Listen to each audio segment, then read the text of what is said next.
Yeah, Miami, look, if I had to give them a score out of 10, I think everyone was expecting them to improve this year and maybe push for playoffs, but I don't know if people were expecting a 10-win season, so I'm going to have to be pretty kind to them. Out of 10, if we say 5 is a par season, so average, I'm going to give them an 8. I think they did really, really well in pretty much all aspects of it. Maybe the one concern coming out of this year that you weren't expecting them to have is Tua the right man for the future. It's a miracle! Oh yeah! What about that one? No! Unbelievable! Balotelli, Aguero! Crowd cheers. Here's Siddle. Oh, the ball is close. He's given him. He's given him. Peter Siddle's got a hat-trick on his birthday. Hello and welcome back to the On The Ball podcast. This is episode 98 of the show, and today we will be once again discussing the NFL. We've taken a few weeks off the NFL content. We've been more focusing on the cricket, as it is Australian summer and cricket takes over, but we are back on our beloved sport NFL. It was an NFL only podcast for about 2 months there, so it'd be rude to just switch off it during the playoffs. Although it is the playoffs at the moment because we are in early January, today I'm actually going to be looking at the teams who missed out on the playoffs. And I think I did this for AFL and NRL, and I'm not sure if the audience overlaps, so that might be irrelevant me telling you that. But we did a NRL and AFL season review for the teams that missed out on finals. We rated them out of 10, talked about their prospects looking forward, what went wrong this year, what went right this year. And we're going to do the same for the NFL. And obviously the NFL, there are more teams, so I've decided to split it up into an AFC and an NFC episode, and then we'll do the same after the playoffs for the teams that made the playoffs. So today is AFC, so we're going to be discussing the teams who finished from 8th to 16th in the AFC, missing out on the playoffs. But before we get into it, thank you very much for tuning in today. And we've got plenty more content coming. I had a huge planning session this week because I want to get back into the potty more seriously again, more consistent, aiming for 2 episodes a week, and there's going to be a large variety of content, so make sure you follow us on Instagram, subscribe to us on YouTube and all that good stuff, so you stay tuned for all the future episodes. So we'll be starting off with the team who just missed out on playoffs. They're a win outside of it. It was the Miami Dolphins. They went 10-6, a win. I think Indianapolis came 7th with 11 wins, so just missed out of it. I'm also going to be bringing up my predictions from we did a way too early predictions episode back in like July or something, so I'm going to talk about where I didn't predict their record, sadly. I just predicted where I think they would come in the division, but that gives us a little bit of information as well. So Miami, I actually successfully predicted them to come second. I don't think many people had them finishing above the Patriots, but I wasn't a big Patriots believer. And in fact, they finished above the Patriots not so much because the Patriots didn't do well. It was more the fact that Miami did very well. Their defense turned out to be one of the best in the competition, which we were expecting it to improve, especially with their free agent signing or trade, I can't remember what it was, of Byron Jones to pair Xavier Howard in the backfield, and they also brought in a few guys like Kyle Van Noy on the D-line, so we knew it was going to get better, but we didn't expect it to be as good as it was. We saw it single-handedly win them games. Like, for one example, I can remember the game against the Los Angeles Rams where I think they had less than 100 yards of total offense and they were up 4 touchdowns to none. So their defense played a huge part in why they had such a successful year. And it's pretty incredible considering their quarterback play, especially when Tua took over, wasn't anything special. Just looking at some of the stats for Miami season. So they went 10-6. Strength of schedule was not the hardest, but it wasn't too bad. Their strength of victory was a little bit concerning, it has to be said, with the average record of their opponents who they beat being under 400. So they would like to improve that next year and try and get a few big scalps, because they did seem to just pick on the little guys a bit this year. But that's going to happen when you have the Jets and the Patriots from this season in their division. So that's 4 wins there. Their their O-line's definitely something they're probably going to look to improve on in the draft. I'm going to be trying to steer clear of draft and free agency talk because I am planning on doing an episode in 2 weeks on that topic. But that's clearly the weakness of their side still. Myles Gaskin looks like a bit of a find at running back, and he seemed to do quite well even with the current O-line. But based on PFF's rankings, they were 28th over the season, so that's not good enough for a team vying for playoff contention, and especially when you've got a young quarterback like Tua, you want to protect them as much as you can. Their D-line finished ranked 13th, secondary finished ranked 14th, so both pretty good there. Very big improvements on last year. In terms of player achievements, Jason Sanders, their kicker, made the first team All-Pro. Jakeem Grant made the second All-Pro team as a punt returner, and Xavier Howard, their star cornerback, made the All-Pro first team. After a bit of a down year last year, he bounced back in fine form. Miami, look, if I had to give them a score out of 10, I think everyone was expecting them to improve this year and maybe push for playoffs, but I don't know if people were expecting a 10-win season, so I'm going to have to be pretty kind to them. Out of 10, if we say 5 is a par season, so average, I'm going to give them an 8. I think they did really, really well in pretty much all aspects of it. Maybe the one concern coming out of this year that you weren't expecting them to have is Tua the right man for the future. People are saying they should draft a quarterback with one of their earlier picks this year, just as a bit of a security plan if Tua doesn't turn out to be as good as we think. But he's only played about half a season, so I think we should give him more time. But yeah, you probably weren't expecting to come out of this season with that concern. He looked like an absolute beast in college, and now, after his first few starts in the NFL, there's a few questions raised, but that's alright, give him time. And apart from that, everything in Miami is looking pretty good. Hopefully have a bit better injury luck this year, especially on offense. They had blokes like Myles Gaskin, Preston Williams, Devontae Parker. I think even Mike Gesicki missed a few games. So hopefully they get a bit more lucky in terms of injuries there on offense. But yeah, a lot to improve on from this year. Miami fans, great year. I'm going to give it an 8 out of 10. Next up, we are looking at the Las Vegas Raiders. They had it's hard to judge the Las Vegas Raiders because I'll be honest, I was actually quite low on them coming into the season. I had them finishing 4th in the AFC West, but they came out and finished 8-8. I think most pundits had them finishing 2nd in that division, which is what they did end up coming, just narrowly beating out the Chargers and comfortably finishing ahead of the Broncos. But I think there's positives to come out of this season. I thought they were a bit of a nothing team coming into it, but they actually ended up playing some really good matches, taking some scalps. They beat the Saints. They narrowly lost to the Bills and Chiefs twice. So they had played some really good games there, and although they didn't finish as we would have liked them to, as they would have liked to, they almost lost to the Jets, and then they lost 3 of their last 4, losing to the Colts, Chargers, and Dolphins, and almost lost to the Broncos at the end there. But it wasn't a great finish, it has to be said, but I think a lot of positives to come out of it from the Raiders. In terms of their strength of victory, it was pretty good, almost up around 500. So for them, they have the big scalp opportunities. They have the big scalp capability. Their O-line and D-line is probably their most fragile positions on the park. I think their skill position players on offense are all really good. Derek Carr seems like an above-average quarterback most games.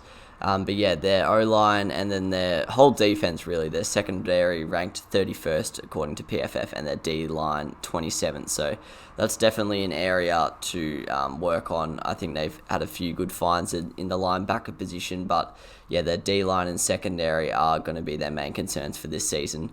Their O-line, look, it's not great. It ranked 24th according to PFF, but yeah, I think Josh Jacobs, if he keeps up this level, he'll be a serviceable running back, starting running back for them for quite a long time in the future. I don't think he progressed as some people were hoping. I know, especially in terms of fantasy, but him and Devontae Booker put up quite a good combination. There are a few games where they just ran riot and ran over a few teams. So I don't think they can be too displeased at a few games with over 200 rushing yards. So yes, their O-line might be an issue in terms of protecting the pass, but I think in terms of run blocking, it's not the worst. So out of 10, I'm going to give them a 6 out of 10.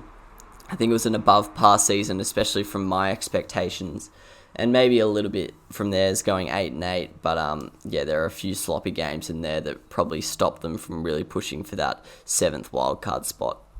Next up, we've got the New England Patriots. I predicted them to come third successfully. They finished with a 7-9 record, which is probably better than I was expecting.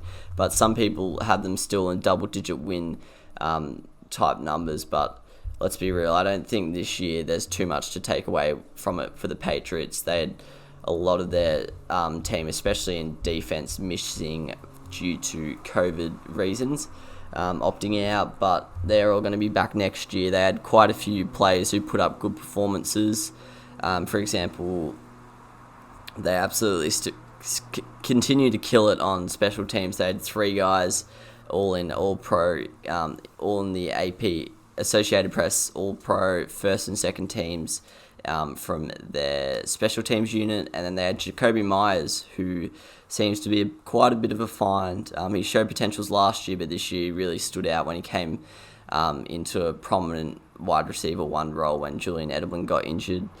He finished the year, according to PFF, as the 25th ranked wide receiver, and they also had quite a find in the O-line. Michael Onwenu finished as the 6th highest ranked rookie according to PFF's rankings. So quite a good year for the Patriots in my opinion. Others will argue that, but their biggest concern, similar to Miami, is probably that QB spot. Yes, they still lack wide receivers, which they have for quite a while, but at least they've got one decent one now, Jacoby Myers. And yes, Damian Byrd, you probably don't want to be leaning on him too much, but he showed signs, so they've probably got to address that in the draft or free agency. But their O-line's really good, 4th ranked according to PFF over the year. Their defense definitely took a step back from last year, but it's still serviceable. Blokes like Stephon Gilmore were not the same, but when they lost a few players to free agency and when the opted out players come back, I think they'll be well and truly a top half defense, which is definitely what you can work with if you're from Bill Belichick's point of view. But yeah, that QB position is definitely the issue. I was looking on PFF as I was doing research for this, and they suggested that they might sign Ryan Fitzpatrick from free agency. Not sure whether that would be to start or to be a competitive backup, but yeah, they've definitely got quarterback issues. Whether they bring back Cam, I don't think they're going to. And then I don't think they can trust Jarrett Stidham from what we saw this year. So yeah, unfortunately for them, huge concerns over the QB spot. Maybe they draft a QB and bring in Fitzpatrick and let them battle it out, but we'll see. We'll discuss what their draft and free agency needs are in future episodes. But yeah, Patriots, it's a tough one in terms of rating it out of 10. I'm probably just going to give them a flat 5 out of 10. I think it's bang on average. 7 wins, 9 losses. They didn't get any huge scalps. They beat the Ravens in a really bad weather game. They beat the Cardinals as well when Kyler had his shoulder issues, and they absolutely pumped the Chargers. That was probably their highlight of the season, that middle month where people thought potentially they were a smoky for a playoff spot. But yeah, they just started poorly, finished poorly as well. So not the worst year for the Patriots. Certainly not the best year, especially compared to what we're used to. So I'm going to give them a flat 5 out of 10. Next up, we have the Los Angeles Chargers, the team that the Patriots did smoke 45-0. The Chargers went 7-9, but they could have easily gone 10-6 if some things went their way. So it's a bit of a weird season to judge for them. I predicted them to come 3rd in their division. They did successfully manage to get 3rd in their division. Their strength of victory was extremely low, which isn't what you want to see, but I don't think they had the toughest strength of schedule. I don't think they played too many quality sides, so you kind of can only beat what you deal. beat what you dealt with. Their O-line is their main concern, really, coming out of the season. They were ranked 32nd according to PFF, so the worst O-line in the league. They did trade Russell Okong to the Carolina Panthers last off-season, which now looks like an interesting call, but they're not really in their Super Bowl window right now, despite their defense seemingly being one of the best in the competition coming into this year. Didn't quite turn out that way with a few injuries and such, but still above average defense. Now they look like they've found an absolute gem at quarterback in Justin Herbert, who finished the year as the 4th ranked rookie. Keenan Allen also continues his dominance as one of the premium wide receivers in the competition. He finished ranked 14th according to PFF. Concerns over what they're doing in the tight end position with Hunter Henry going to free agency.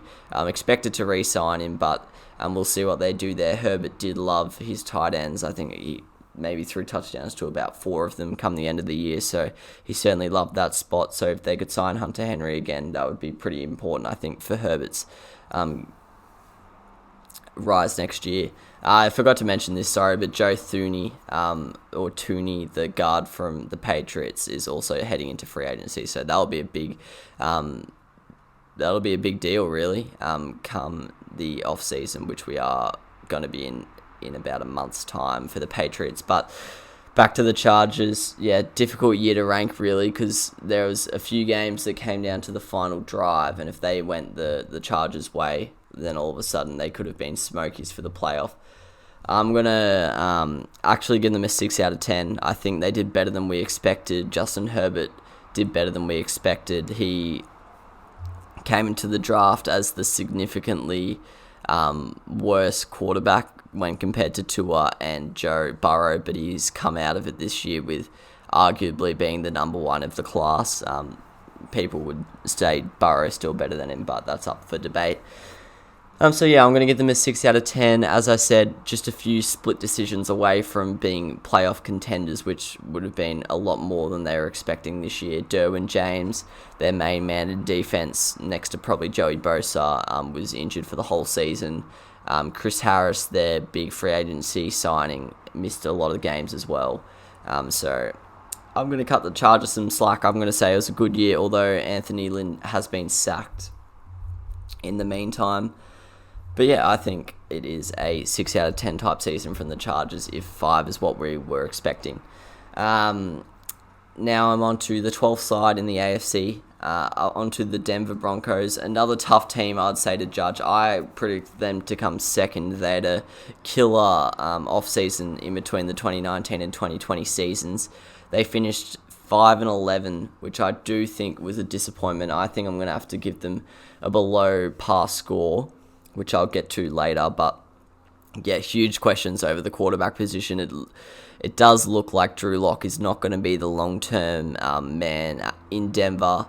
He showed glimpses here or there, had a couple standout matches. I think it was against maybe Atlanta. He put on an absolute show, but in other games he just stinks the house up.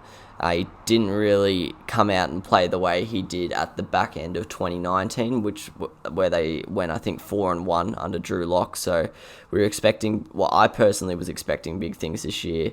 Their defense was hurt by the loss of Von Miller in, I think, the week before the first game, if I'm not mistaken. But not really good enough. Their O-line was a pretty big issue, considering they want to be a run-dominant team with Phil Lindsay and Melvin Gordon. For their O-line to finish ranked 25th, that's not ideal. You want to be like the Browns if you're going to lean on your running game and have one of the better O-lines in the competition. Their defense was, as you'd expect with the Vic Fangio's side, pretty good. D-line was 9th ranked, thanks to mainly Bradley Chubb. Secondary was 12th ranked, thanks to mainly Justin Simmons, who does hit free agency, which is a big concern for the Broncos because he really carries that secondary, but I'm sure they'll re-sign him. In terms of that O-line, though, there was a shining light on the season. Garrett Bowles, he made the Associated Press All-Pro second team in the tackle position. So that's a shining light out of the season. But apart from that, Jerry Jeudy, he had a solid rookie season. I have to say, given how well everyone else did out of that draft class, he may be disappointed a little bit or underachieved, if you want to say, but that's pretty harsh. Compared to the average rookie, he did quite well, but I was expecting him to be the standout wide receiver coming into the year, if I'm honest. But yeah, Drew Lock, huge concerns over him. They had a tough strength of schedule, but their strength of victory was under 400, so probably a disappointing year for the Denver Broncos. I don't think we were expecting too many wins for them, but I was maybe expecting around 7-9, but 5-11 is disappointing, and Drew Lock's progression was disappointing, so I'll give them a 4 out of 10. Now moving on to the only AFC North team that did not make the playoffs, one of the strongest divisions in the competition. However, at the foot of that table, it is the Cincinnati Bengals. I have to say, they actually did alright to end up coming 13th. It looked like at some stage in the season they were even a sniff for the number 1 pick, but they finished 4-11-1. I obviously successfully predicted them to come 4th in that division. Wasn't the toughest deal with 3 pretty good teams around them. Their strength of victory actually wasn't too bad, over 400, but yeah, look, it wasn't the best season for the Bengals. Obviously, Joe Burrow's injury basically just derailed their season completely. After he went down, it was pretty tough to find positives for them. They didn't have much else going for them. Their only real positive was the secondary, which finished the year 8th ranked according to PFF. That is mainly due to, I think his name is, Jesse Bates. He got picked in the Associated Press All-Pro second team as a safety and was considered one of the harshest snubbings from the first team. But he was a huge reason why they were pretty dominant in that secondary. William Jackson III, he was also had a pretty good year at cornerback. He goes into free agency, so it'll be interesting to see what they do there. But once again, it was their O-line that was a huge issue this season, and their D-line didn't do much either, really. They let go of Carlos Dunlap in the mid-season to Seattle, and with him going, pretty much all their pressure on opposing quarterbacks left as well. Their pass rush was ranked 30th, their O-line was ranked 30th. Joe Burrow was regularly getting sacked 6 to 8 times a game, which you just can't be having for a young quarterback who is going to be the star of your team for many years to come. Their highlight of the year was probably beating the Tennessee Titans 31-20 in Week 8. Apart from that, they didn't have too many successful... Oh, sorry, they beat the Steelers. I actually completely forgot about that game. I missed that game because I was out shopping, but I was out at the markets. But they won that one surprisingly. Ryan Finley put on an absolute clinic that day, but he did get benched the next week, which I have to say I found quite bizarre. But obviously they wanted to see what Brandon Allen had. In terms of Joe Burrow, he had a pretty promising start to the year. He finished the year ranked as the 5th best rookie according to PFF, just below Justin Herbert. T. Higgins also was very impressive, making a pretty impressive connection in so little time with Joe Burrow. He finished as the 9th ranked rookie according to PFF. So, definitely room to improve, in particular on both sides of the ball with the O-line and D-line. But when you got Joe Burrow at quarterback, everything seems to hurt a little less in terms of how the rest of the team is going, because you just hope that he carries you into the future. He's likely going to miss the start of next year, but we'll wait for injury reports to come, because that is obviously still a very long way away. It's going to be probably another tough year for the Bengals next year, but I think from 2022 onwards, then they're going to really start to look to catch up to the other 3 AFC North teams, and that could honestly become the best division in the competition pretty quickly, I'd say, if Joe Burrow can lift the rest of his team to his level.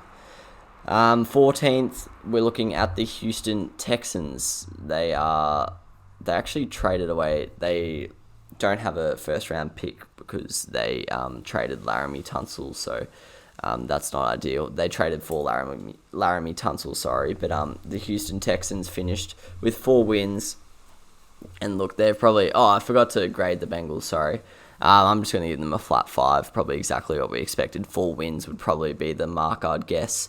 And the Joe Burrow injury hurts, but I'm not going to hold that against them. All right, Houston, pretty disappointing year. I'd say they would be one of the most disappointing teams when you factor in that they had a playoff win last year over the Bills, and just the fact that they made the playoffs last year and they backed it up with a 4-win performance. That's pretty disappointing. I predicted them to come second in the AFC South. Some people did not back that call, and probably successfully they're a long way away from second, with the Colts coming in at second with 11 wins. So yeah, not great from me there. Their strength of victory was below 250, which is pretty shocking. So they didn't beat too many good sides. Their wins included the Jaguars twice, and then apart from that, they beat the Lions on Thanksgiving, and then they finished up. Where's their fourth win, actually? The Patriots, sorry. So yeah, pretty disappointing. Desean Watson has verbally stated that he's disappointed with the team, and he's disappointed with the way they've gone about their behind closed door business. They hired a new GM without any input from Desean, which disappointed him. So there's rumours that he's looking to go elsewhere. I've heard people talking about whether you would trade Desean Watson for the number 1 pick in the draft. I certainly would not accept that if I was the Texans. I think people, in my opinion, in all sports, but in particularly NFL, overrate draft picks, because the chances of Trevor Lawrence being better than Desean Watson, in my opinion, is like 10%. Because I'm not saying that as a diss to Trevor Lawrence, but Desean Watson's a top 5 NFL starting quarterback. And how frequently do we see that occur? Like, genuinely, there's like probably 1 or 2 every 5 or 6 years that are that level. So, I wouldn't, definitely not. That's a huge gamble I wouldn't be willing to take if I was Houston, unless they got the number 1 pick and more. But the way the number 1 pick is valued, it would probably be a straight deal. If not, you'd have to give more than Desean Watson, which is outrageous. But, look, there's no real, apart from the quarterback and maybe the wideouts, there's not too many positives to come out of this season. Bill O'Brien traded away their best player in DeAndre Hopkins for absolutely nothing, and David Johnson, who turned out to be as bad as everyone expected. It's probably a bit harsh, actually. He missed like 4 weeks with an injury, but still, when he played, he wasn't great. Really disappointing from the Texans. Their O-line, D-line, secondary all ranked outside the top 20 in the league. Will Fuller and Brandon Cooks were definitely the shining lights next to Desean Watson. They were both finished in the top 20 ranked PFF wide receivers. Will Fuller obviously had his doping suspension, which was a huge bummer for the team, and he was entering like real golden air. I think he had some... not a record streak, but a really high number of consecutive games with a touchdown. He goes into free agency this season, but they are expecting him to re-sign pretty quickly, so we'll see how that one pans out. But I guess the Brandon Cooks pickup was a good in. The David Johnson trade looked as bad as we thought it was going to be. So yeah, it's definitely a below par season for the Texans. I'm probably going to have to give them a 2 out of 10, sadly. I do love Desean Watson, and that does in result make me a bit of a fan of the Texans, but I just can't cop the way they went about the off-season in 2019, in between 2019 and 2020, and it's just set them up for a really poor season. And to go from a playoff winning team, not like winning the playoffs, I mean like having a win in the playoffs, to a 4-12 team, that's pretty poor. Now down to the 2 bottom dwellers of the NFL. So there was about 4 teams with 4 wins, I think, and then there was these 2. So 15th, they were slated to be the people who were going to receive Trevor Lawrence for most of the season, and then a victory over the Seattle. Oh, mate, my memory is absolutely cooked. I'll get to who they won and who they beat in a second, but it is the New York Jets I'm talking about, the gangrene. They finished 2-14. I predicted them to come 4th in their division. Nothing outrageous there from me. No Einstein behaviour. Their wins came against the Rams and the Browns. Sorry, I was thinking of the Giants who beat the Seahawks. But 2 pretty impressive wins there. They finished the season strongly. Almost beat the Raiders as well if it wasn't for an outrageous blitz call from Greg Williams. But look, it's just a Jet season, isn't it? I hate to be rude. Their strength of victory, as I mentioned, is pretty impressive given they beat 2 playoff teams and 2 teams that won playoff games. But their strength of schedule was tough if we're going to find excuses for them. But realistically, it just wasn't good enough from the Jets. They got pretty soundly beaten by every team they played in the first half of the season. The second half of the season, they had a couple blowouts, but apart from that, they were mainly competitive, which was a good thing to see. But yeah, it just wasn't great from the Jets. Still, similar to some of the teams we've talked about, like Miami and Denver, I don't think their QB picture cleared up as they would have liked. Huge questions over Darnold, similar to Drew Lock, whether he is really the right man for the job. I personally don't think he is, but I don't really want to talk about it on this episode. I'll talk about it in future episodes. I think he should be a backup somewhere and maybe compete for a starting job in preseason games and stuff like that. And I think the Jets they will draft probably Justin Fields with the number 2 pick, and he will hopefully lead them into bigger and better things in the future. Their D-line, I guess that's some sort of a positive. They finished ranked 18th in the competition, which isn't bad considering he had 2 wins. But their secondary wasn't great. Their O-line wasn't great. However, they had Mekhi Becton, who finished the year as the 18th best-rated rookie. He is an offensive tackle. I guess if you want to take some positive out of it, you can take that as a positive. But yeah, apart from him, it wasn't great. Jamison Crowder, I'm just trying to think what else we can talk about with the Jets that's not too negative. Crowder regressed a little bit, but Denzel Mims and Brashad Perriman showed glimpses at different stages. Their running back situation, Lev Bell got traded away, and then Frank Gore became the main man, so not really too many positives to take away from about a 37-year-old being your RB1. But yeah, look, let's not sugarcoat it. There's huge work to do for the New York Jets over the next few years. Big job. I think they have a new GM, if I'm not mistaken. So they're probably going to draft Justin Fields, and then you've got to build a team around him, probably starting with the O-line, because as we saw with Cincinnati when Joe Burrow was playing, it's hard to win games when your quarterback, no matter how good they are, is getting pressured every snap. All right, final team. We have the Jacksonville Jaguars. Successfully predicted them to come 4th in their division, but once again, wasn't really that tough. We were worried about them coming into the season, seriously worried about their side, and I think we were right to be worried. They finished the season going 1-15, which just isn't good. It's never good, is it really? Oh, I forgot to rate the Jets. I'll rate them a 4 out of 10. We probably didn't have the highest expectations coming into the year, so I'll just give them a little bit below par. But for the Jacksonville Jaguars, yeah, 1 win is not good, and I believe it was in the very first week against the Indianapolis Colts, which was a huge shock, but nonetheless just wasn't great from, just wasn't a good season from Jacksonville Jaguars. We were hoping that maybe Gardner Minshew could continue Minshew Mania and light it up and maybe prove to us that he is a QB1 moving forward, but he got injured, got dropped, ended up only playing a handful of games, showed no signs really, and they had Jake Luton, Mike Glennon, Minshew. They just had a rotation at quarterback. Yeah, their only win was in week 1, I was correct there, against the Colts. They beat them 27-20, and then apart from that, it was just a pretty disappointing year all round.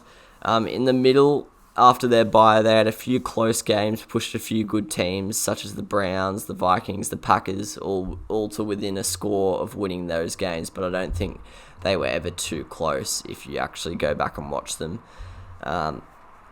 Their defense is really an issue. Their secondary was ranked 30th by PFF, and their D-line was ranked 28th. Their O-line actually did alright considering what we were thinking going into the season. They finished 22nd in the league, but James Robinson finished the year as a top 10 rusher, if I'm not mistaken. So that's probably the one shining light. James Robinson, an undrafted rookie. I'm pretty sure he was undrafted. No one really saw that coming. They obviously got rid of Fournette on the eve of the season, and Robinson came in and filled his shoes successfully, if not made his shoes even bigger, if you know what I mean. Any other positives coming out of the Jacksonville year? Visca Chenault showed signs as a rookie wideout. Nothing outrageous from him, but definitely showed potential in periods, especially early. But yeah, they're definitely going to be drafting a quarterback, most likely Trevor Lawrence, and they just got to move forward from there, really. It's a very similar situation to the Jets. So I don't know where you start. I'll talk about it in future episodes, as I keep mentioning, but there's a lot of work to do if you're on the Jags or even the Jets. So sadly, the Jags, I'm going to give them a 3 out of 10. We're expecting them to be bad, but not quite a 1-win side. So that's all the AFC teams that missed out. Tomorrow I'm going to be filming a NFC one, and it'll probably come up the day after this one comes up. So tomorrow will still apply. And then next week, I'm going to be discussing a bit of cricket, a bit of NFL, and we're probably just going to keep doing cricket NFL for a few weeks, and then we'll expand as the winter sports roll around again. I'm going to try and get back into the Premier League, by that I mean English Premier League. I've kind of distanced myself from soccer a little bit, but I want to get back into that, so you might see a few of those episodes coming up soon. But apart from that, F1, AFL, NRL, lots of good episodes to come. So stay tuned, support the podcast, like it, comment, get around me if you want. I would greatly appreciate that. And thanks for listening and watching, and tune in tomorrow for the NFC edition. Thanks.